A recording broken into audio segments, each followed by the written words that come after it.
TVK மாநாடு வேலூர்ல நடந்துச்சு. ஓகே, ஒவ்வொன்றும் பார்க்கலாம் இதுல என்ன நடந்துச்சு அப்படின்ட்டு. ஃபர்ஸ்ட் போன மாநாட்டை விட இந்த மாநாட்டுக்கு கூரை போட்டிருந்தாங்க, அதாவது மேற்கூரை போட்டிருந்தாங்க வெயிலோட தாக்கத்தை குறைக்கிறதுக்கு. இதுவே ஒரு சிறப்பு. அடுத்து அவரு கிராமங்கள் தோறும் நான் வந்து சந்திக்கிறேன் அப்படின்னு சொல்லியிருந்தாரு. ஆக்சுவலி அவரே வந்து எல்லாரையும் சந்திப்பேன்னு சொன்னதும் ஒரு சிறப்பு தான். அடுத்து இவர் வந்துட்டு இந்த வாட்டி 2 பேருக்குலதான் போட்டி அப்படின்னு சொல்லிட்டு ஒன்னு ஊழலுக்கும் ஒன்னு டிஎம்கேக்கும் சொல்லியிருந்தாரு. இது கொஞ்சம் சிறப்பு தான், சிறப்பான ஒரு ஸ்பீச் தான். அடுத்து ஒண்ணு சொல்லியிருந்தாரு திரு ஸ்டாலின் அவர்களை பத்தி. ஆக்சுவலி திரு ஸ்டாலின் அவர்கள் வந்துட்டு டிஎம்கேக்கும் என்டிஏ கூட்டணிக்கு தான் போட்டின்னு சொல்றாரு, அது எப்படி பாஸ், இதெல்லாம் வந்து லாஜிக்கே இல்ல அப்படிங்கிற மாதிரி சொல்லியிருந்தாரு. அப்படி பார்த்தா இவரு சொல்றதுதான் லாஜிக் இல்ல.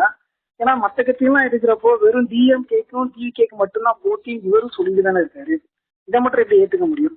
சப்போஸ் ஒரு 2 எலெக்ஷன்ல அவர் நின்று ஒரு குறிப்பிட்ட சதவீத வாக்கு அவர் பெற்றிருந்து அப்போ இந்த வார்த்தையை சொன்னாருன்னா கண்டிப்பா இதுவும் சிறப்பா தான் இருந்திருக்கும். அப்புறம் கடைசியா ஒண்ணு சொன்னாரு, நான் இப்ப இங்க இருந்து கிளம்புறேன், நான் போய் சென்னையில சேர்றதுக்கு 6 மணி நேரம் ஆகும், அது வரைக்கும் என் வண்டியை யாரும் ஃபாலோ பண்ணாதீங்க ப்ளீஸ் அப்படின்னு சொல்லியிருந்தாரு.